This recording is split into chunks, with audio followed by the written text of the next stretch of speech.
that magical time of year with Halloween in the rear view and high school playoff football on the horizon. The Round 1 edition of Football Friday is here with 4 local teams in the postseason, 3 in Class 8A, and Benet Academy playing in the 5A bracket. Let's get to the highlights from Friday night. All season long, Naperville Central has proven to be the team to beat in the area, finishing the year 8-1 and earning a 7 seed in the 8A playoffs. The Redhawks hosted the 26-seeded Saxons of Schaumburg, who finished the regular season 5-4.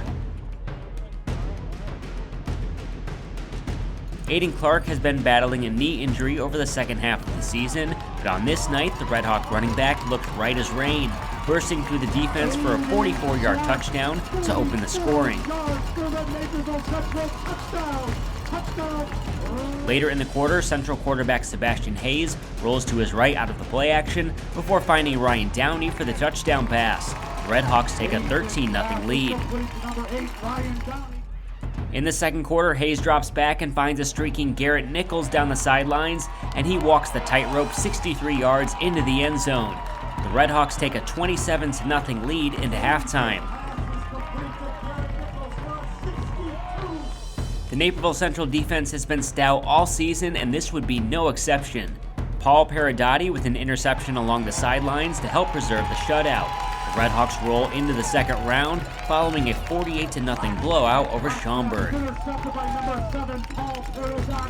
On last week's edition of Football Friday, we were unsure if 5-win Waubonsie Valley would have enough playoff points to make the cut, but the Warriors were able to earn the 30 seed when the 8A bracket was announced.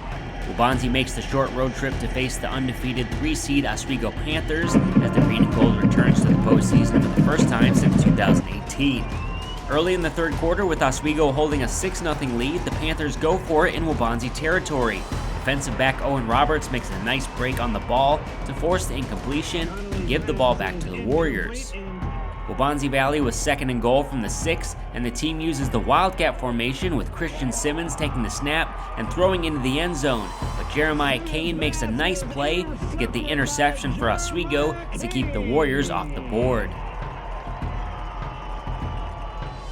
The Panthers drive down the field and hand the ball to Decker Zelensik, who cuts through the line and breaks through a few ankle tackles to find the end zone.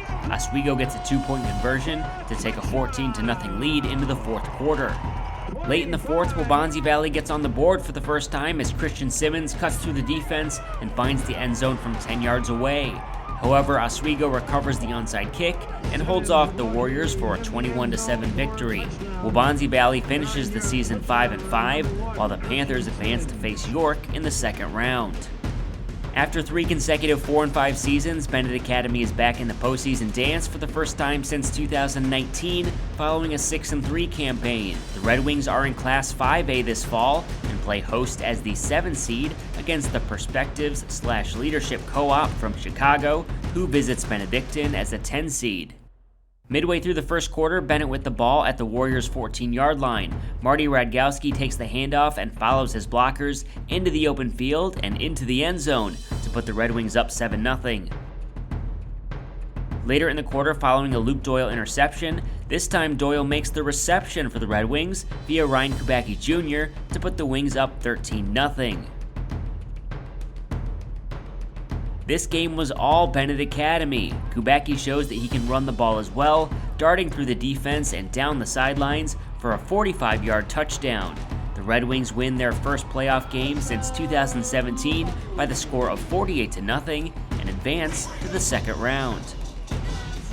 Naperville North plays its first round game on Saturday, November 2nd at home against Maine South, with the 7-2 Huskies earning a 13th seed in the 8A playoffs. You will be able to find the full highlight later on Saturday night on nctv17.org. Moving on to round 2 with a pair of games on the docket next Friday night.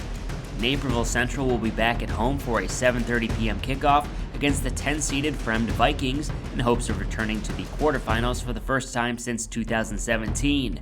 Fremd defeated Andrew 42-20 to advance to the second round. Benet Academy will be playing on the road at 2-seeded Rochelle in the 5A bracket at 7 p.m. on Friday as the Red Wings look to knock off the 9-1 Hubs, who crushed Marmion Academy in round 1. If Naperville North is able to defeat Maine South, the Huskies will play at 10-0 West Aurora next Saturday. The Blackhawks are the 4 seed in 8A, defeating Huntley 31-21 in the first round. In that scenario, next week's Football Friday will be released on Sunday morning. But for now, we know at least one more week of Football Friday is upcoming next week. Only 16 teams remain in each bracket as the competition grows. We'll see you following round 2. Thanks for watching. I'm Justin Cornwell.